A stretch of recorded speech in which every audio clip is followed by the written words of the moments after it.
Hello dear, welcome करता हूँ आप सभी को। जितने भी हमारे फर्स्ट ईयर के डियर स्टूडेंट हैं, स्वागत करता हूँ। फर्स्ट ईयर के स्टूडेंट है तो आप लोग मैं बता दूँ कि फंडामेंटल ऑफ नर्सिंग में छोटे छोटे जो क्वेश्चन होते हैं ना, उसी को जो है जोड़ जोड़ के लॉन्ग क्वेश्चन में पूछता है। ठीक है, तो आप लोग जो है इसको ज़्यादा से ज़्यादा देखने का प्रयास कीजिए, समझने का, ताकि आपके जो है एग्ज़ाम में आप सभी प्रकार के क्वेश्चन को जवाब दे सकें। ठीक है, रिवीजन चल रहा है तो यहाँ पे तमाम तरीके के क्वेश्चन हम शामिल करेंगे जो हम पहले पढ़ चुके हैं, सिर्फ उसको जो हम लोग रिवीजन करते चलेंगे। ठीक है, लेकिन रिवीजन में भी हम डिटेल में ही बता दे रहे हैं ताकि उन लोगों को फ़ायदा हो जाए जो प्रथम बार देख रहे हैं। समझ गए? चलिए, ये सभी राज्यों के लिए है, सभी राज्यों के लिए यूजफुल है, तो ऐसा मत समझिए कि यह सिर्फ और सिर्फ एक ही राज्य में काम में आएगा, यह सभी राज्य के लिए है। समझ गए? चलिए, पहला प्रश्न हमारे बीच में है, आपसे क्वेश्चन पूछ सकता है कि स्वास्थ्य जो है, स्वास्थ्य होता क्या है, स्वास्थ्य के निर्धारक तत्वों को लिखे। ठीक है ना, आपसे पूछेगा कि स्वास्थ्य को कौन कौन से ऐसे तत्व है, घटक है जो प्रभावित कर सकते हैं, और स्वास्थ्य को कौन कौन से ऐसे घटक है जो तत्व जो है जो स्वास्थ्य को निर्धारित करेगा कि आपका स्वास्थ्य जो है सही रहेगा या गड़बड़ रहेगा। कौन कौन से ऐसे घटक है, तत्व है। ठीक है, तो चलिए इसके लिए जो है हम लोग देखते हैं। ठीक है, तो यहाँ पे आप लोग देख लीजिए। चलिए हम लोग देखते हैं कि कौन कौन से ऐसे तत्व है जो स्वास्थ्य को आपको जो है अगर उसका अच्छा होगा तो स्वास्थ्य बढ़िया होगा, अगर वो गड़बड़ होगा तो आपका स्वास्थ्य भी गड़बड़ होगा। कौन कौन से ऐसे तत्व है, बहुत आसान है, इसको लिखना भी आसान है और याद करना भी आसान है। समझ गए ना? चलिए हम लोग देखते हैं। पहले एक चीज़ जान लीजिए, स्वास्थ्य को प्रभावित करने वाले कारक, स्वास्थ्य को प्रभावित करने वाले कई कारक होते हैं। ठीक है ना, सामाजिक, मानसिक, आध्यात्मिक कारकों के अतिरिक्त कई और निर्धारक का भी स्वास्थ्य पर गहरा प्रभाव पड़ता है। स्वास्थ्य के कुछ महत्वपूर्ण निर्धारक का वर्णन इस प्रकार है। ठीक है, निर्धारक का मतलब क्या होता है कि स्वास्थ्य को निर्धारित करता होगा कि अगर ये सब चीज़ें अच्छा है तो आपका स्वास्थ्य जो है अच्छा होगा, अगर ये सब चीज़ें गड़बड़ होगा तो आपका स्वास्थ्य भी गड़बड़ होगा। समझ गए ना? यह प्रभावित करता है आपको स्वास्थ्य को। तो जैसा कि हम लोग जानते हैं कि मेनली रूप से जो स्वास्थ्य को प्रभावित करने वाला जो कारक होता है वह सामाजिक, मानसिक और आध्यात्मिक और पर्यावरण, ये सब कारक होता है जो स्वास्थ्य को प्रभावित करता है। तो इसके साथ में और सारे पॉइंटें हैं, चलिए हम लोग देखते हैं। पहला है जैविक कारण। पहला कौन सा कारण है? जैविक कारण है, बायोलॉजिकल डिटर्मिनेंट्स हैं। पहला जैविक कारण आपके स्वास्थ्य को निर्धारित करता है। क्यों? क्योंकि बहुत सारे ऐसे व्यक्ति होते हैं जिसमें कुछ ऐसे बीमारी होता है, कुछ ऐसे उनके स्वास्थ्य गड़बड़ रहता है जो उनके अनुवांशिक पीढ़ी दर पीढ़ी चलते रहता है। जैसे बहुत सारे बीमारी है जो अनुवांशिक होते हैं, जैसे मानसिक प्रॉब्लम भी अनुवांशिक हो सकता है, मानसिक बीमारी, मधुमेह भी हो सकता है, उच्च रक्तचाप भी हो सकता है, डिप्रेशन भी एक मानसिक रोग ही होता है। तो ये सब बायोलॉजिकल कारण होता है जो व्यक्ति में पीढ़ी दर पीढ़ी चलते रहता है, और ये जो है जैविक कारण व्यक्ति को प्रभावित करता है स्वास्थ्य को। समझ गए? तो पहला हो गया। दूसरा है पर्यावरणीय कारण। पर्यावरणीय, इन्वायरमेंट डिटर्मिनेंट का मतलब होता है कि आपके आसपास जहां आप रहते हैं वहां का अगर पर्यावरण शुद्ध होगा, स्वच्छ होगा, अच्छा होगा तो आपके स्वास्थ्य पर भी अच्छा प्रभाव पड़ेगा पर्यावरण का। अगर वहां का पर्यावरण गंदा होगा, वहां का पर्यावरण बहुत खराब होगा तो आपके स्वास्थ्य पर भी बुरा असर छोड़ेगा। समझ गए ना? तो यह स्वास्थ्य को निर्धारित करता है पर्यावरण भी। समझ गए? चलिए, तीसरा है व्यवहारिक निर्धारण। अब आपका व्यवहार भी जो है आपके स्वास्थ्य को जो है क्या करता है, निर्धारित करता है। कैसे निर्धारित करता है? तो ये जो व्यवहार होता है ना, यह आपके मानसिक क्रियाओं को निर्धारित करता है। अब चूंकि हम लोग जानते हैं कि जो स्वास्थ्य होता है वहाँ पे मानसिक, शारीरिक और सामाजिक रूप से समर्थता होना चाहिए किसी भी चीज़ के लिए करने में, वही स्वास्थ्य होता है। तो मानसिक भी इंक्लूड है वहाँ पे। तो यानी मानसिक रूप से भी स्वस्थ होंगे कब होंगे? तो जब आपका व्यवहार जो है अच्छा होगा, आपका बिहेवियर जो होगा, किसी के साथ समायोजनशीलता होगा, विभिन्न प्रकार के आपका जो व्यवहार है वो अच्छा होगा, तो जो है आपका मानसिक जो स्वास्थ्य है वो भी अच्छा होगा। समझ गए ना? और जब मानसिक स्वास्थ्य अच्छा होगा तो आपके शरीर पर जो है आपके शारीरिक रूप से भी अच्छा कंट्रोल हो पाएगा। तो ये व्यवहार भी आपके जो है क्या करता है, चेंजेज करता है स्वास्थ्य में। समझ गए? निर्धारित करता है। चौथा यहाँ पे देखिएगा, सामाजिक आर्थिक निर्धारक है। अब सामाजिक मतलब, जैसे सामाजिक आर्थिक निर्धारक का मतलब है कि आपके स्वास्थ्य को जो है आपके समाज और आपके आर्थिक, मतलब आप कितना ज़्यादा इकोनॉमिकल मजबूत है या नहीं है, तो ये इकोनॉमी भी आपके स्वास्थ्य को निर्धारित करता है। जैसे किसी को जो है बहुत ही गहरा जो है बीमारी हो गया, उसका स्वास्थ्य जो है बहुत ज़्यादा ख़राब है, उस कंडीशन में उसको अच्छे पोषण की ज़रूरत होती है, अच्छे देख रेख की ज़रूरत होती है, अच्छे ट्रीटमेंट की ज़रूरत होती है, तभी जाके ठीक होगा। लेकिन जो गरीब लोग होते हैं, जिनको इकोनॉमिकल वीक होते हैं, कमज़ोर होते हैं आर्थिक रूप से, तो जो है और सामाजिक रूप से नीचे तबके के होते हैं, तो उस कंडीशन में न उनके पास पैसा है, न उनका समाज में कोई ऊंचा स्तर है जिससे जो है लोग उनको मदद करें। तो ये जो है आपके सामाजिक और आर्थिक जो है आपके निर्धारित करता है कि आपका स्वास्थ्य कैसा होगा, समझ गए ना। अगर आपके पास पैसा है, धन अच्छा है, तो आप स्वास्थ्य को बेटर बना के रख सकते हैं, समझ गए ना। अगर समाज में अगर आपका अच्छा ओहदा है, समाज में अगर अच्छा आपका पहुंच है, तो आपके लोग जो है अच्छे से आपके साथ सब चीज़ करेंगे, समझ गए ना। तो ये सामाजिक आर्थिक निर्धारण होता है, समझ गए। पांचवा देखिएगा, स्वास्थ्य सेवा प्रणाली। अब जो है स्वास्थ्य सेवा प्रणाली का मतलब होता है कि आपके क्षेत्र में या आपके आसपास जो भी हॉस्पिटल हो, या सरकारी हो, प्राइवेट हो, कोई भी हॉस्पिटल हो, ये हॉस्पिटल में अगर स्वास्थ्य सेवा का जो सिस्टम है अगर वहाँ का अच्छा होगा तो आपका स्वास्थ्य भी है बेटर होगा। मतलब कुछ भी प्रॉब्लम होगा, आप जाएंगे वहाँ पे अच्छा सुविधा मिलेगा, तो आपका स्वास्थ्य जो है जल्दी सही हो जाएगा और आप फिट हो जाएंगे। लेकिन आपके आसपास में जो भी, चाहे सरकारी या सरकारी का तो, प्राइवेट का तो बात ही छोड़ दीजिए, सरकारी है, सरकारी हॉस्पिटल में अगर अच्छा सिस्टम नहीं है, अच्छा सेवा नहीं है, तो फिर जो है वहाँ पे अगर मान गया डॉक्टर का कमी है, नर्सेज का कमी है, इक्विपमेंट का कमी है, दवाई का कमी है, रिसोर्सेज का कमी है, मतलब संसाधन का कमी है, तो इस हिसाब से वो जो सेवा है वह क्या होगा, आपके लिए अधूरा होगा और वो आपके स्वास्थ्य को कभी भी सही नहीं कर पाएगा, ठीक है ना। इसलिए स्वास्थ्य सेवा प्रणाली भी जो है आपके क्षेत्र में अच्छा होना चाहिए, तो जाके आप अपने स्वास्थ्य को बेहतर बना सकते हैं। तो ये स्वास्थ्य सेवा प्रणाली, हेल्थ सर्विस सिस्टम भी जो है व्यक्ति को स्वास्थ्य को निर्धारित करता है। ओके, चलिए। छठा है राजनीतिक प्रणाली। राजनीतिक प्रणाली का मतलब होता है कि राजनीतिक एवं राजनीतिक प्रणाली का सामाजिक वातावरण पर सीधा प्रभाव पड़ता है। स्वास्थ्य निर्धारण राजनीतिक प्रणाली के द्वारा होता है। सरकार की नीतियों एवं स्वास्थ्य कार्यकर्ताओं की स्वास्थ्य निर्धारण में महत्वपूर्ण भूमिका रहती है। इन दोनों स्तरों पर प्रभावी समन्वय की आवश्यकता होती है ताकि जन स्वास्थ्य का स्तर बढ़ाया जा सके। आर्थिक विकास, सामाजिक, राजनीतिक वातावरण निर्धारण में प्रभावी योगदान है, ठीक है ना। देखिए, राजनीतिक प्रणाली का मतलब होता है कि पॉलिटिकल सिस्टम। अब जिस राज्य का, जिस क्षेत्र का पॉलिटिकल मजबूत होता है, वहाँ का पक्ष विपक्ष अगर मजबूत है तो वहाँ के कमियों को जो है खोजता है और उसको जो है दूर करने का प्रयास करता है और सरकार उस पर अमल भी करती है। लेकिन जहाँ का पॉलिटिकल अगर कमज़ोर होगा पॉलिटिकल सिस्टम, तो वहाँ का जो विपक्ष होगा न वो खोजेगा कमियों को और न जो सरकार होगा न उस पर ध्यान देगी, समझ गए ना। तो इससे क्या होगा कि वहाँ का जो स्वास्थ्य है वो भी प्रभावित होगा, क्योंकि स्वास्थ्य भी आता है हमारे लोगों के लिए और सरकार के द्वारा दिया जाता है, तो ऐसे ही जो है चलते रहेगा। तो इसलिए पॉलिटिकल प्रणाली भी अच्छा होना उस राज्य का या उस जगह का बहुत ही महत्वपूर्ण होता है स्वास्थ्य को बेहतर निर्धारित करने में, समझ गए। चलिए, सातवां है अन्य निर्धारक हो सकता है। अब कुछ ऐसे अन्य निर्धारण चीज़ें हो सकता है जो आपके स्वास्थ्य को निर्धारित कर सकता है, जैसे सांस्कृतिक हो गया, जीवन लाइफ स्टैंडर्ड हो गया, ठीक है ना। तो ऐसे तमाम ऐसे चीज़ें होते हैं जो अन्य निर्धारक में आता है, जो आपके स्वास्थ्य को निर्धारित करता हो कि अगर ये चीज़ अच्छा होगा तो स्वास्थ्य अच्छा होगा, अगर ये चीज़ें खराब हो जाएगा तो स्वास्थ्य भी आपका खराब हो सकता है, स्वास्थ्य पर बुरा प्रभाव पड़ेगा। तो ये सब जो है आपके कुल 7 पॉइंट हैं, ठीक है। चलिए, ये हो गया आपका यहाँ पे समाप्त। ओके, चलिए। जैसे यहाँ पे देखिए पोषण कारक, अन्य कारक में पोषण कारक भी हो सकता है, ठीक है ना। तो तमाम कारक अन्य कारक में हो जाएगा। ओके, चलिए, ये हो गया आपका। अब हम लोग नेक्स्ट क्वेश्चन की तरफ चलते हैं कि रोग या बीमारी से क्या मतलब है, रोगों का वर्गीकरण करें, ठीक है ना। आप लोग को पता है कि रोग क्या होता है। What is illness, classification the illness, मतलब आपसे पूछ देगा बीमारी या रोग के वर्गीकरण करें या इसके बारे में लिखे 5 नंबर में, तो आपको लिखना पड़ेगा कि रोग होता क्या है और रोग का वर्गीकरण कौन कौन सा है। चलिए हम लोग देखते हैं, परिभाषा देख लीजिए।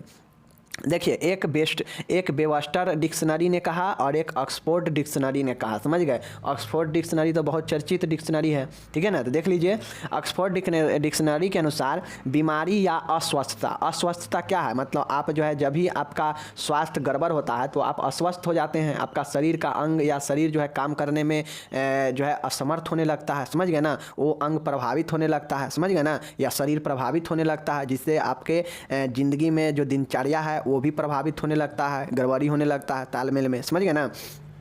तो ऑक्सफोर्ड डिक्शनरी ने कहा कि बीमारी या अस्वस्थता एक ऐसी अवस्था है या एक ऐसा सिचुएशन होता है जिसमें शरीर या शरीर के किसी भी अंग को कार्य करने में बाधा उत्पन्न होती है। मैंने पहले ही बताया कि बीमारी या अस्वस्थता, समझ गए ना, इलनेस, रोग या बीमारी या अस्वस्थता एक ऐसा सिचुएशन होता है जहाँ पे शरीर या तो संपूर्ण शरीर प्रभावित होगा या शरीर का कोई अंग जो है प्रभावित होगा। तो उस कंडीशन में शरीर या शरीर के अंग जो है कार्य करने में बाधा उत्पन्न होने लगता है, समस्या होने लगता है, समझ गए। जो और इसी को जो है हम लोग रोग कहते हैं या बीमारी कहते हैं, समझ गए। चलिए नेक्स्ट देखिएगा, वेबस्टर डिक्शनरी के अनुसार, ठीक है ना, देख लीजिए, अस्वस्थता या बीमारी एक ऐसी अवस्था है जिसमें पूरे शरीर के क्षति पहुंचती है तथा शारीरिक, मानसिक, सामाजिक एवं आध्यात्मिक रूप से अस्वस्थ होता है।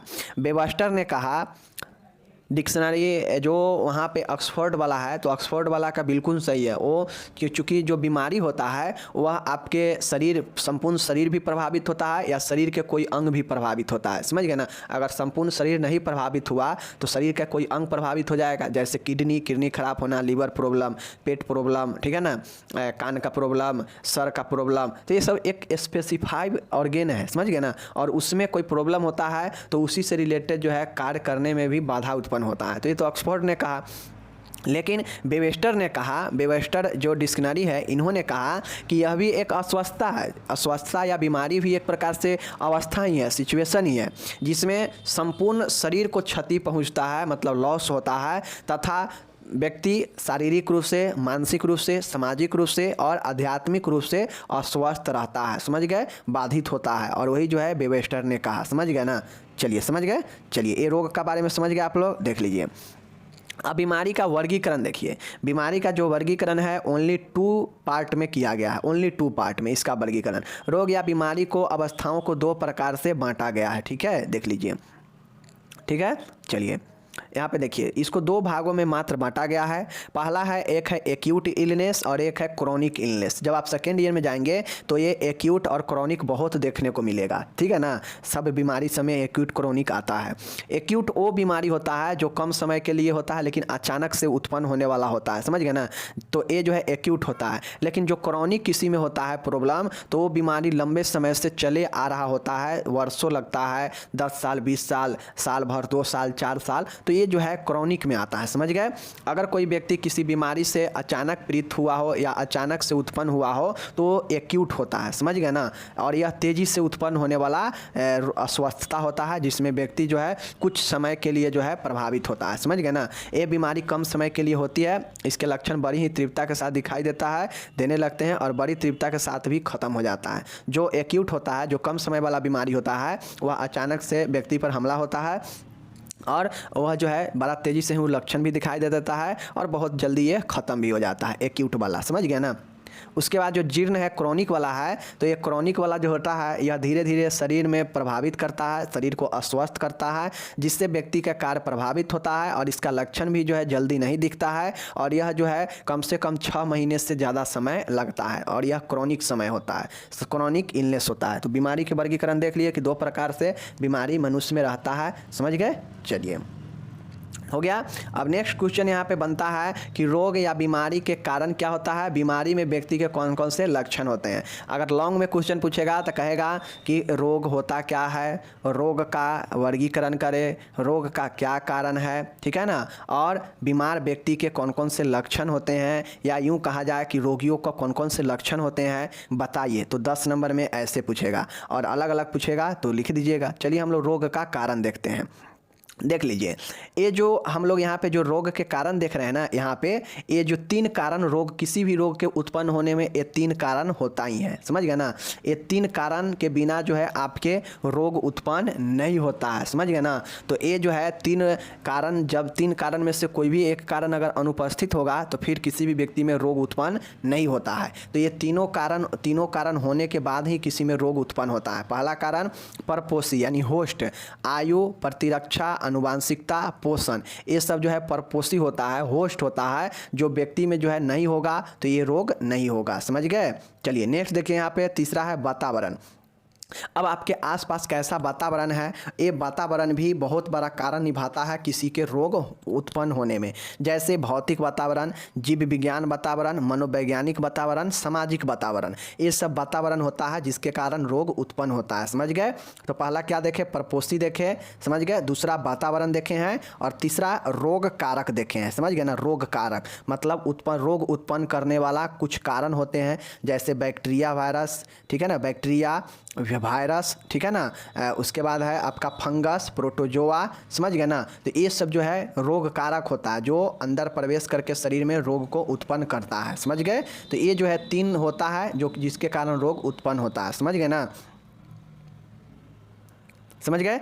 अब हम लोग देखेंगे कि बीमार व्यक्ति में पाए जाने वाला कौन कौन से लक्षण होता है। समझ गए? चलिए हम लोग लक्षण देखते हैं। अब आप लोग देख लीजिए कि कोई भी व्यक्ति बीमार होता है तो उसमें क्या क्या कितने लक्षण होते हैं। तो आप लोग को पता है कि बीमारी के अनुसार लक्षण प्रकट होता है। तो बहुत सारे लक्षण होता है। हर एक बीमारी में जो है तमाम तरीके के लक्षण दिखाई देता है। एक बीमारी होगा लेकिन उसमें जो लक्षण होगा बहुत सारे लक्षण हो जाता है। तो बहुत सारे लक्षण होता है। देख लीजिए एक रोगी में कौन कौन से लक्षण हो सकता है। जैसे टेम्परेचर बढ़ जाना तो बुखार होगा, श्वसन दर कम जाना, समझ गए ना, हृदय धड़कन बढ़ जाना, ठीक है ना, ये चीज़ें हैं। उसके बाद रक्तचाप बढ़ जाना, हाइपरटेंशन, जी मचलना, ठीक है ना, उसके बाद उल्टी होना, ये सब लक्षण होता है। तमाम तरीके के, नाक बहना, भूख का कम लगना, चक्कर आना, छींके आना, खांसी आना, गले में खराश होना, सिर में दर्द होना, चिड़चिड़ापन होना, शरीर का पीला पड़ना, चक्कते होना, कब्ज रहना, सांस लेने में तकलीफ़ होना, निगलने में परेशानी, दस्त होना। तो तमाम तरीके के जो है आपको लक्षण दिखता है किसी भी रोगी में। समझ गए ना? तो इसके अलावा भी बीमारी के ऊपर निर्भर करता है कि उसका लक्षण कैसा होगा। समझ गए? तो ये आपका हो गया 3 कारण हो गया रोग उत्पन्न होने का। समझ गए ना?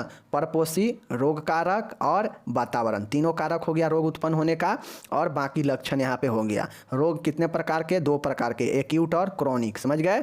चलिए अब यहाँ पे देखिए अस्पताल में भर्ती होने का क्या मतलब है। इसके जो है भर्ती होने का उद्देश्य और प्रकार भी लिखें। 5 नंबर में आपसे क्वेश्चन पूछ सकता है भर्ती या छुट्टी के ऊपर। समझ गए ना? कि अस्पताल में किसी मरीज को भर्ती होने का प्रकार और मतलब लिखे 5 नंबर में। समझ गए? तो लिख दीजिएगा। अगर 10 नंबर में पूछेगा तो भर्ती और छुट्टी दोनों को एक साथ कंबाइंड करके पूछेगा। कहेगा कि किसी पेशेंट रोगी को अस्पताल में भर्ती और छुट्टी के क्या मतलब होते हैं, प्रकार लिखते हुए इसके प्रक्रिया को भी लिखे। ठीक है ना? चलिए हम लोग देखते हैं। देख लीजिए परिभाषा इसका क्या है। तो देखिए किसी रोगी को अस्पताल में क्यों भर्ती किया जाता है, कॉमन सेंस लगाइए। तो जब वो व्यक्ति अस्वस्थ होता है, जब उससे जो है अपने से जो है वो किसी भी काम को करने में अस्वस्थ होता है, असमर्थ होता है, उसके जो है जांच कराना हो, देख रेख की ज़रूरत हो, पेशेंट किस मरीजों को जो है डॉक्टर, चिकित्सक और नर्स के देखरेख में उसे देखभाल की ज़रूरत हो। समझ गए ना? या फिर अचानक से हुए कुछ हमले के कारण या दुर्घटनाएं के कारण जो है उसे भर्ती करने की आवश्यकता होती है। समझ गए ना? तो पेशेंट जो है भर्ती होता है। रोगी को उसके रोग के निदान व उपचार के लिए अस्पताल में प्रवेश या दाखिला देने को ही भर्ती कहते हैं। समझ गए ना? जो रोगी होता है उसको उसके रोग के निदान और उपचार के लिए अस्पताल में जो प्रवेश और जो दाखिला दिया जाता है उसी को जो हम लोग एडमिशन यानी भर्ती कहते हैं। समझ गए? इसके अंतर्गत रोगी का जांच करना, बीमारी का निदान व इलाज करना, सेवा का देखभाल करना आदि चीज़ें शामिल होता है। और यही जो है भर्ती होता है। भर्ती इसीलिए ना होता है पेशेंट। समझ गए? तो ये आपका भर्ती हो गया। समझ गए ना?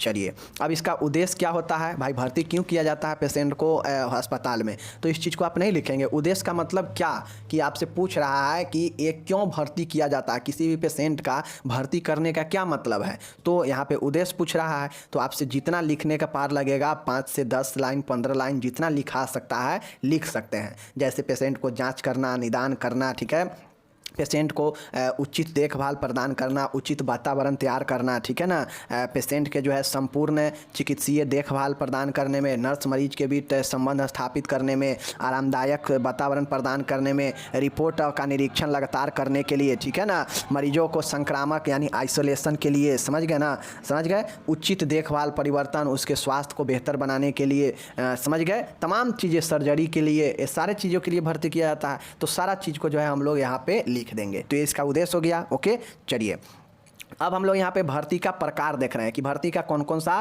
प्रकार होता है। पहला भर्ती जो होता है वह समान भर्ती होता है। समान भर्ती का मतलब होता है कि समान भर्ती का मतलब होता है कि जैसे कोई पेशेंट है वो ओपीडी में दिखाने आया, ठीक है ना, तो वो ओपीडी में दिखाने आता है, मतलब वह जो है समान देखभाल अपना कराने आता है। वो सोचता है कि हम दिखा लेंगे और फिर अपने घर चल जाएंगे। लेकिन होता यह है कि जब वो डॉक्टर उसके चेक उक करवाते हैं, जब उसके रिपोर्ट वगैरह देखते हैं, तो डॉक्टर को लगता है कि नहीं, ये बीमारी इसके जो है खतरनाक है और ये जो है इसको और ज़्यादा प्रभावित कर सकता है। तो इसके लिए डॉक्टर उसको सलाह देते हैं कि तुम जो है आईपीडी में भर्ती हो जाओ, वार्ड में भर्ती हो जाओ जो है, और डॉक्टर के देख रेख में, नर्स के देख रेख में कुछ दिन भर्ती रहना है, और फिर जो नॉर्मल हो जाओगे, समान हो जाओगे, तो फिर जो है छुट्टी किया जाएगा। तो ये इस प्रकार के रोगी को समान भर्ती होता है, जिसको जो है इमरजेंसी से हट के होता है, लेकिन उसको जो है चिकित्सीय देखभाल के, नर्स के देखभाल के निगरानी में उसे जो है सारा चीज़ें होना रहता है। तो इसलिए जो है उसे समान भर्ती किया जाता है अस्पताल में, समझ गए।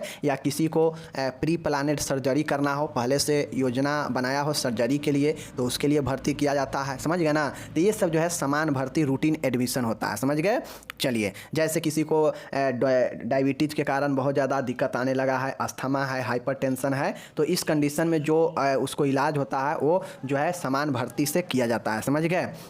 दूसरा होता है इमरजेंसी एडमिशन होता है। जैसे किसी को अचानक से क्षति पहुँचे, दुर्घटना, एक्सीडेंट, हार्ट अटैक या प्रसव या पॉइजनिंग खा लिया हो, मतलब पॉइजन खा लिया हो, तो इस सब कंडीशन में जो है अचानक से उसको जो है देख रेख की ज़रूरत होती है, और वो भी तत्काल ज़रूरत होती है देख रेख के, आपातकालीन में। इसलिए इसे इमरजेंसी में एडमिशन वैसे पेशेंट को किया जाता है। तो दूसरा हो गया आपातकालीन भर्ती, समझ गए। चलिए, तीसरा है स्थानांतरण भर्ती। स्थानांतरण भर्ती का मतलब होता है कि जैसे कोई पेशेंट पहले मेडिसिन वार्ड में भर्ती था, तो उसको जो है अब सर्जरी का ज़रूरत है, उसे सर्जरी होना है, तो उसे मेडिसिन वार्ड से जो है क्या करेगा कि ये सर्जरी वार्ड में, सर्जरी के यूनिट में रेफ़र कर देगा। तो ये इसी प्रकार से स्थानांतरण होता है। या फिर कोई नॉर्मल हॉस्पिटल में दिखा रहा है, भर्ती है, तो उसे जो है स्पेशलिस्ट हॉस्पिटल की ज़रूरत है, तो उसे जो है स्पेशलिस्ट हॉस्पिटल में जो ट्रांसफ़र किया जाएगा, और वहाँ जाने के बाद जो वहाँ एडमिशन होगा, तो वो जो एडमिशन होता है वह स्थानांतरित भर्ती होता है, यानी ट्रांसफ़र वाला एडमिशन होता है, समझ गए।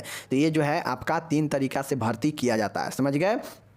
चलिए, अब इस भर्ती में एज ए नर्स को क्या क्या चीज़ें कर सकता है, तो ये जो है लिखना पड़ेगा, समझ गए ना। मैं ये नहीं लिखा हूँ क्योंकि आपसे पूछ सकता है कि भर्ती के प्रक्रिया में नर्स का क्या क्या भूमिका होता है, बताइए। तो एक नर्स जो है किसी भी पेशेंट को भर्ती करने में क्या क्या कर सकती है, समझ गए ना। उसके एडमिशन से लेकर और उसको जो है जब ट्रीटमेंट चालू हो जाए उस समय तक जो है उसको भर्ती में क्या क्या नर्स योगदान देगी, क्या क्या हेल्प करेगी मरीज को, तो सारा चीज़ें लिख देंगे पॉइंट बाई पॉइंट में, समझ गए। चलिए, अब हम लोग यहाँ पे छुट्टी देखते हैं, छुट्टी की प्रक्रिया क्या है और छुट्टी का उद्देश्य या प्रकार क्या होता है। सेम जो है भर्ती का उल्टा होता है। उद्देश्य भी लिखेंगे भर्ती में तो क्यों किया जाता है, और उसके उल्टा जो है हम लोग छुट्टी में लिख देंगे। छुट्टी का उद्देश्य क्या होता है कि अब पेशेंट बिल्कुल ठीक हो गया है, अब उसे जो है घर जाना है, समझ गए। तो उस कंडीशन में उससे जो है क्या क्या चीज़ें होगा, उस चीज़ को जो है उद्देश्य में लिख देंगे। बाकी पहले देख लीजिए कि ये छुट्टी का प्रक्रिया क्या होता है, समझ गए। मरीज के अस्पताल में उसकी असमान स्थिति में भर्ती करने के बाद उसका सही निदान व उपचार करने के बाद यदि उक्त उद्देश्यों की प्राप्ति हो जाए तथा मरीज की स्थिति में अपेक्षित सुधार हो जाए, तो उसके बाद मरीज की अस्पताल से छुट्टी कर दी जाती है, समझ गए। देखिए, अगर कोई मरीज भर्ती होता है तो उस समय तो असमान स्थिति में न रहता है, अब नॉर्मल कंडीशन में न रहता है, लेकिन जब उसको ट्रीटमेंट चलने लगता है भर्ती के बाद, उसका जो है निदान, उसका उपचार जो है होने लगता है, और फिर जो है एक अच्छे स्वास्थ्य उसको प्राप्त हो जाता है, बिल्कुल पेशेंट स्वस्थ हो जाता है, तो उसके बाद जो है उससे क्या किया जाता है, छुट्टी किया जाता है, समझ गए, डिस्चार्ज किया जाता है। ओके, परंतु मरीज की छुट्टी करने से पूर्व यह अच्छी तरीक़ा से जांच ले कि मरीज पूरी तरीक़ा से स्वस्थ और छुट्टी करने की स्थिति में है या नहीं। लेकिन जब छुट्टी करते हैं तो उससे पहले कुछ प्रोसेस होता है। डॉक्टर आते हैं, उसके पेशेंट के पूरे डिटेल को देखते हैं, और डॉक्टर को लगता है कि हाँ पेशेंट अब बिल्कुल जो है जाने वाला है, बिल्कुल अब ठीक हो चुका है, तो या फिर इस कंडीशन में भी छुट्टी किया जाता है कि पेशेंट को अब कहीं और जो है भेजना है, यहाँ ठीक नहीं हो रहा है तो कहीं और भेजना है। तो उस कंडीशन में भी जो है जाँच पड़ताल करके और फिर जो है पेशेंट को देख लिया जाता है कि पेशेंट ठीक है या नहीं ठीक है, तो उस कंडीशन में ही जो है इसे रेफ़र किया जाता है या ट्रांसफ़र किया जाता है, ठीक है। मरीज को छुट्टी देने से पूर्व मानसिक और शारीरिक रूप से मरीज को तैयार किया जाना चाहिए, समझ गए। जहाँ भी छुट्टी दिया जाता है वहाँ पेशेंट को पहले अच्छी तरीक़ा से मेंटली और फिजिकली जो है स्ट्रॉन्ग किया जाता है। इस पूरी प्रक्रिया को ही रोगी की छुट्टी प्रक्रिया कहते हैं, समझ गए। चलिए ये हो गया ओके। अब छुट्टी प्रक्रिया या डिस्चार्ज का क्या क्या प्रकार है देख लीजिए। तो इसमें नॉर्मली आपको जो है 4-5 प्रकार याद रखना पड़ेगा। पहला है रिलीविंग है, पहला याद रखिएगा छुट्टी के प्रक्रिया में रिलीविंग प्रक्रिया है। यह समान प्रकार का डिस्चार्ज कहलाता है। इसमें मरीज पूर्ण रूप से अपना इलाज करवाकर ठीक होकर तथा अस्पताल का पूरा बिल देकर यह डिस्चार्ज डॉक्टर के द्वारा किया जाता है। ठीक है, देखिए पहला है रीलिविंग। रीलिविंग का मतलब है कि व्यक्ति पुनः रहने के लिए तैयार है, पुनः जो है वह जो है रहने के लिए तैयार है, अपना खुद स्वास्थ्य उसका बेटर हो चुका है और यह एक नॉर्मल डिस्चार्ज होता है, समान होता है, जिसमें डॉक्टर अपने जो है पूरा संतुष्टि के साथ मरीज को व्यक्ति को जो है क्या करते हैं डिस्चार्ज करते हैं। समझ गए, इसमें मरीज बिल्कुल ठीक हो गया रहता है, तो ये रिलीविंग डिस्चार्ज होता है। समझ गए, चलिए दूसरा होता है लामा होता है। लामा मतलब होता है लिव अगेंस्ट मेडिकल एडवाइस। इसमें जो होता है लामा वाला में नाम से ही स्पष्ट है, लिव मतलब छोड़ना, अगेंस्ट मतलब खिलाफ और मेडिकल एडवाइस मतलब चिकित्सक के बिना किसी एडवाइस के अस्पताल छोड़ना। तो यह भी एक प्रकार के डिस्चार्ज ही होता है। समझ गए ना, लामा वाला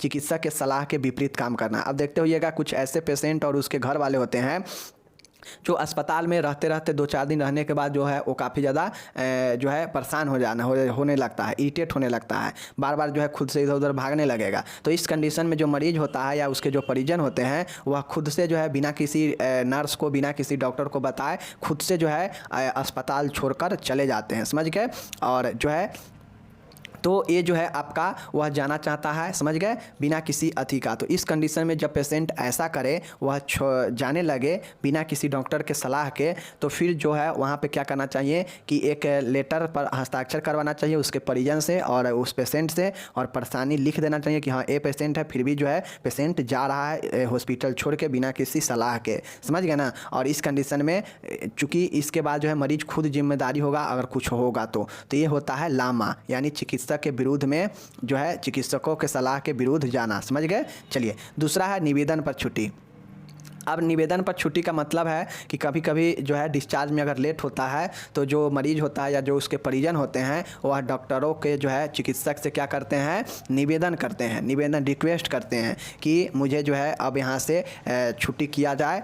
समझ गए, तो इस दौरान जो डॉक्टर होते हैं वह मरीज का अवलोकन करते हैं, चेक करते हैं, और मरीज ठीक पाया जाता है तो जो पेशेंट का जो निवेदन है उसे एक्सेप्ट करके और उसे जो है छुट्टी किया जाता है। तो ये होता है निवेदन पर छुट्टी यानी डिस्चार्ज ऑन रिक्वेस्ट। ओके, चलिए नेक्स्ट है चौथा है, और यहाँ पे देखिए चौथा आपका है वो है रेफरल और ट्रांसफ़र। यहाँ पे जो छुट्टी किया जाता है वह एक होता है रेफरल और ट्रांसफ़र। जैसे किसी पेशेंट को मान गए टीबी का प्रॉब्लम है, तो एक नॉर्मल हॉस्पिटल में अगर टीबी का पेशेंट है और उसको इलाज नहीं हो रहा है और पेशेंट गंभीर होते जा रहा है, तो इस कंडीशन में उसे जो है किसी स्पेशलिस्ट टीबी हॉस्पिटल में जो है उससे क्या किया जाता है, रेफ़र किया जाता है, ट्रांसफ़र किया जाता है, और उस दौरान जो उसे डिस्चार्ज किया जाता है तो वह रेफरल और ट्रांसफ़र वाला डिस्चार्ज होता है। समझ गए, चलिए ये हो गया। नेक्स्ट देखिएगा पांचवा है एप्स कोडिंग। एप्स कोडिंग का मतलब है कि इसमें मरीज डॉक्टर नर्स अधिकारी को बिना बताए चुपके से अस्पताल से चला जाता है और अस्पताल का बिल भी नहीं देता है, जो कि एक चोरी के समान है। इसे एप्स कोडिंग कहते हैं। समझ गए ना, एप्स कोडिंग का मतलब होता है कि जो मरीज भर्ती है वह बिना बताए नर्स या डॉक्टर को या किसी अधिकारी को बिना बताए चुपके से अपना बेड छोड़कर चला जाता है। समझ गए, तो ये एप्स कोडिंग होता है और यह भी एक प्रकार का डिस्चार्ज ही होता है, छुट्टी का ही प्रकार है। समझ गए ना, भले वो एक गलत करता हो लेकिन यह एक प्रकार से छुट्टी ही है। समझ गए।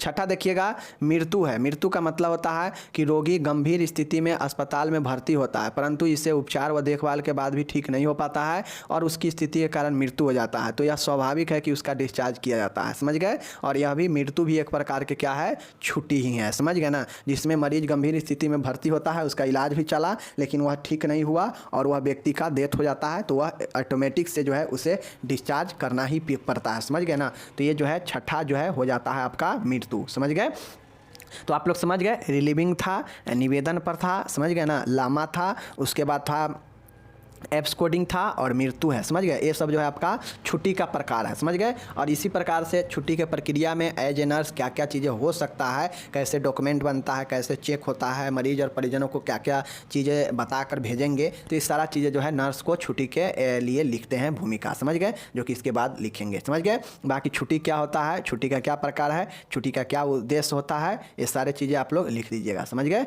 चलिए अब हम लोग नेक्स्ट क्वेश्चन देखते हैं। बहुत शानदार क्वेश्चन है। कैथेड्राइजेशन, कैथेड्राइजेशन का क्या उद्देश्य होता है, इसका प्रकार और निर्देश बताना है। समझ गए। चलिए हम लोग कैथेड्राइजेशन देखते हैं। समझ गए। चलिए देख लीजिए, कैथेड्राइजेशन बहुत अच्छा क्वेश्चन है। 10 नंबर या 5 नंबर में आपसे पूछ सकता है कैथेड्राइजेशन के बारे में। समझ गए ना। देख लीजिए कैथेड्राइजेशन, वे रोगी जिन्हें किसी भी समस्या के कारण मूत्र त्याग करने में परेशानी हो या असमर्थ हो, उन्हें कैथेडरीकरण की आवश्यकता होती है। इसके अंतर्गत मूत्राशय में मूत्र मार्ग से होकर एक नली प्रवेश कराते हैं जिससे मूत्राशय से मूत्र की निकासी हो सके। आप लोग देखते होइएगा कि किसी पेशेंट को सर्जरी हुआ रहता है या कोई बेहोश पेशेंट होता है या किसी का पैर फ्रैक्चर हो गया है, खुद से चल नहीं सकता है, तो उसको जो है एक कैथेटर लगाया जाता है, एक कैथर लगाया जाता है। उस कैथेटर में देखते होइएगा कि एक पाइप होता है जो कि उसके मूत्र मार्ग में लगाया जाता है और जो है उसको क्या किया जाता है, एक थैला होता है, कैथेटर बैग होता है, उस थैला में मूत्र उसका आकर जमा होते रहता है। जब भी उसको मूत्र मालूम देता है तो वह जो है उससे त्याग करता है, तो वह जाके उसको पॉलीथीन जो बैग होता है उसमें जमा होता है। समझ गए ना। तो वह कैथेटर ही लगा होता है। समझ गए ना। तो चलिए हम लोग देखते हैं। समझ गए ना कि वे रोगी जिन्हें किसी भी समस्या के कारण मूत्र त्याग करने में परेशानी हो, समझ गए, या असमर्थ हो, तो उन्हें कैथेडरीकरण यानी कैथेडराइजेशन की आवश्यकता होती है। समझ गए। इसके अंतर्गत होता यह है कि जो मूत्राशय होता है, समझ गए ना, जो ब्लेडर होता है, मूत्राशय जो है उसमें जो मूत्र मार्ग होता है उससे होकर जो है एक नली जो है मूत्राशय में डाला जाता है। मतलब मूत्र मार्ग के द्वारा मूत्राशय में एक नली डाला जाता है, प्रवेश कराया जाता है। नली कहा जाए तो कैथेटर, समझ गए ना, जिससे मूत्राशय से मूत्र का निकासी होता है। समझ गए। चलिए देखते हैं। समझ गए। इसका उद्देश्य क्या होता है, समझिए कैथेटर क्यों लगाया जाता है, इसका क्या उद्देश्य है। देख लीजिए। पहला है मूत्राशय को खाली करने। तो किसी का समझिए, किसी का अगर यूरिन रिटेंशन हो जाता है, मतलब उसका मूत्र जो है असंयम, मूत्र जो है बाधित हो जाता है, तो मूत्र तो बनता है लेकिन उसका मूत्र जो है मूत्राशय से बाहर नहीं निकलता है, मूत्राशय में ही जमा होता है। तो इस कंडीशन में उससे जो है कैथेटर लगाया जाता है और उस कैथेटर के द्वारा उससे जो है मूत्राशय से मूत्र को बाहर निकाला जाता है। समझ गए। तो मूत्राशय को खाली करने हेतु, बेहोश मरीजों को मूत्र का असंयम प्रबंध करने हेतु, चूँकि जो बेहोश मरीज होते हैं उसको अपने शरीर पर कंट्रोल नहीं है, वो कब बाथरूम कर रहा है, कब वो टॉयलेट कर रहा है, इसका उसके पास कोई नॉलेज नहीं रहता है, उसको कोई जानकारी नहीं होता है। समझ गया ना। तो ये जो मूत्र उसके पास इनकॉन्टिनेंस है, असंयम है, तो उसके लिए जो है क्या करता है कि उसमें कैथेटर लगा दिया जाता है ताकि जब भी मूत्र विसर्जित करे हो तो ये कैथेटर बैग में ही जाकर जमा हो। समझ गए। चलिए, लंबे समय तक बीमार रहने वाले मामलों में मरीज की बिस्तर से उठ नहीं सकते हैं। वैसे मरीज जो बिस्तर से नहीं उठ सकते हैं, समझ गए, जो लंबे समय से बिस्तर पर है, तो उसको जो है बिस्तर पर ही सब चीज़ होता है, तो उसको कैथेटर जो है लगा दिया जाता है। समझ गए। और आप लोग हॉस्पिटल में देखते भी होइएगा। समझ गए। और सारे चीज़ें इसका उद्देश्य हो सकता है। बहुत सारे घायल में, बहुत सारे इंजर्ड पेशेंट में भी कैथेटर लगा दिया जाता है जो खुद से चल फिर नहीं सकता है। समझ गए ना। तो उस कंडीशन में भी कैथेटर लगता है। समझ गए। चलिए यहाँ पे देख सकते हैं। और है नैदानिक उद्देश्यों के लिए मूत्र का नमूना एकत्रित करने हेतु, मूत्र का नमूना एकत्रित करना हो और अगर वो मूत्र खुद से नहीं कर रहा हो तो जो है कैथेटर लगा के मूत्र निकाला जाता है मूत्राशय से और जांच किया जाता है। ठीक है। मूलाधार में घाव के ऊपर मूत्र गिरने से रोकने हेतु, जिसको अगर पेरिनियम में अगर किसी भी प्रकार का घाव हो और उस पेरिनियम में अगर घाव हो तो वहाँ पे मूत्र गिरने से संक्रमण हो सकता है, तो इसके लिए जो है उसे लगा दिया जाता है कैथेटर, ताकि जो मूत्र है वो सीधा कैथेटर बैग में चला जाए, कैथेटर बैग में चला जाए। ठीक है। मूत्राशय के अपूर्ण रूप से खाली होने की स्थिति में अवशिष्ट मूत्र यानी रेजिडुअल यूरिन की मात्रा ज्ञात करने हेतु, ठीक है ना, मूत्राशय के अपूर्ण रूप से खाली होने की स्थिति में अवशिष्ट मूत्र की मात्रा ज्ञात करने में, यानी मूत्र जो है मूत्राशय से सही से खाली हुआ है या नहीं हुआ है उसको भी ज्ञात करने के लिए, मूत्र की मात्रा को ज्ञात करने के लिए भी इसका उपयोग किया जाता है। ओके। चलिए अब हम लोग ये तो उद्देश्य देख लिए कि आखिर कैथेटर का क्या क्या उपयोग होता है, कैथेटर क्यों लगाया जाता है, उद्देश्य देख लिए। अब चलिए हम लोग कैथेटर का प्रकार देखते हैं। ठीक है। चलिए देख लेते हैं। पहला है, देखिए कुल इसका 4 प्रकार होता है, कैथेटर का कुल 4 प्रकार है, आपको याद रखना पड़ेगा। समझ गए। चलिए यहाँ पे देखिए, पहला है सीधा catheter, straight single use catheter. अब देखते होइएगा जो सिंगल यूज कैथेटर होता है ना, तो यह जो है आप लोगों को पता है, देख लीजिए, इस कैथेटर का उपयोग मरीज को अस्थायी रूप से आराम दिलाने के लिए किया जाता है। इसमें एक ल्यूमन, एक सिंगल ल्यूमन होता है जो कि 1 सेंटीमीटर खुला रहता है। समझ गए ना। देखिए सीधा जो कैथेटर होता है ना, पहला होता है यह सीधा वाला कैथेटर होता है जिसमें एक ही कैथेटर होता है। देखिए कैथेटर मैं बता देता हूँ। कैथेटर जो होता है ना, जैसे मैं बता देता हूँ, ये तो आपके मूत्र मार्ग पेनिस में लगा रहेगा, समझ गए ना। पेनिस यानी पेनिस से होकर अंदर मूत्राशय में डाला होगा, समझ गए। अब यहाँ पे जो ये चीज़ें होगा ना, ए वाला, तो यहाँ से एक साइड ये निकला होगा, समझ गए, ए वाला। एक जो है आपका ऐसे निकला होगा, समझ गए, और एक जो है आपका ऐसे निकला होगा, समझ गए। और यहाँ से जो है इसमें पाइप होगा, इसमें पाइप होगा, इसमें पाइप होगा, समझ गए। तो ये तो हो गया आपका कई तरह का, समझ गए ना। लेकिन सिंगल होगा तो इसमें एक ही लाइन होगा, इसमें ये सीधा मूत्र मार्ग से थ्रू पैसा होगा अंदर, और एक ही लाइन इसमें, एक ही नली, एक ही कैथेटर होगा, यानी सिंगल ल्यूमेन होगा, समझ गए ना। इसमें जो ये ल्यूमन होगा 1 2 3 3 नहीं करके सिंगल है, समझ गए। तो इसीलिए जो है ये आपका सिंगल स्ट्रेट यूज होता है, समझ गए। चलिए दूसरा कैथेटर देखिएगा, टू वे फाउली कैथेटर होता है। टू वे फाउली कैथेटर का मतलब होता है कि इस कैथेटर का उपयोग मरीज में लंबे समय तक कर सकते हैं। जो सिंगल था वह टेम्पोररी रूप से या कुछ देर के लिए आराम दिलाने के लिए था, लेकिन ये जो टू वे फाउली कैथेटर होता है यह लंबे समय तक इसका यूज कर सकते हैं या मरीज को आराम दिलाने के लिए, तथा रिटेंशन ऑफ यूरिन के मरीज में इसका उपयोग किया जाता है। जिसको मूत्र में बाधा हो, मूत्र बाहर ना निकलता हो, जिसको मूत्र रिटेंशन ऑफ यूरिन हो, समझ गए ना, तो उसको जो है मूत्र को बाहर निकासी करने के लिए टू वे फाउली कैथेटर का उपयोग किया जाता है, समझ गए। जिसमें 2 ल्यूमन होता है, मतलब जो है इसमें 2 जो है ऐसे वाला होता है, समझ गए ना, ऐसे वाला जो है 2 होता है, समझ गए। और इसके ये जो है एक पेनिस पर लगा होता है अंदर में, समझ गए, मूत्राशय में। बाकी इससे भी एक नली होता है, इससे भी एक नली होता है। तो जिसको यूरिन रिटेंशन होता है उसको जो है टू वे फाउली कैथेटर लगाया जाता है, समझ गए, यूरिन निकालने के लिए। तीसरा होता है टिप से हल्का मुड़ा हुआ कैथेटर। टिप से हल्का मुड़ा हुआ कैथेटर का क्या मतलब होता है, देख लीजिए। कर्व या कुड कैथेटर, देख लीजिए। इस कैथेटर का उपयोग मरीज के यूरेथ्रा, समझ गए ना, यूरेथ्रा मतलब में रुकावट होने की स्थिति में किया जाता है, और टुर्प के रोगी हेतु भी जो है किया जाता है। ज़्यादातर यह वृद्ध मरीजों के उपयोग किया जाता है। देखिए हल्का मुड़ा हुआ जो कैथेटर होता है, इसमें यूरेथ्रा में जो मूत्र रुकता है, मूत्र मार्ग में जो मूत्र रुका हुआ होता है, तो उसके उपयोग के लिए जो है इसका उपयोग किया जाता है।